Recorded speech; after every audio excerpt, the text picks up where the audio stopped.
Assalamu alaikum malam. Alaikum salam. Malam ya gida? Alhamdulillah. Ya aiki? Mun gode wa Allah. Ana karatu. Wallahi tallahi muna nan muna ta yara suna karatu a cikin gida. Ai to malam. Malam na zo da wani tambaya ne. To Allah ya sa na sani. Wato jiya ne ban samu sallan mangariba da isha ba. Sai na ce yau dan samu hada yi tambaya. Da dama rama yau ko kuma babu. Ai yanzu ilimi ya riga ya bunƙasa. Ba kan kwala. Kaga kamar ni sallar shekara ɗaya nake hada. Shekara ɗaya? Amma kaga mutane ba su gane ba kullum za a je a ta yi sallah ni na shekara ɗaya nake hada. Na rantse da Allah malam kai magadaci ne. Kana da rai.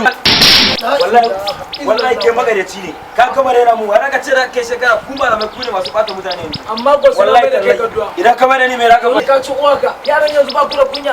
Kai amma wannan yaron wannan dan wannan yaron tiyan da aka yi dan gajeren yaron nan ne.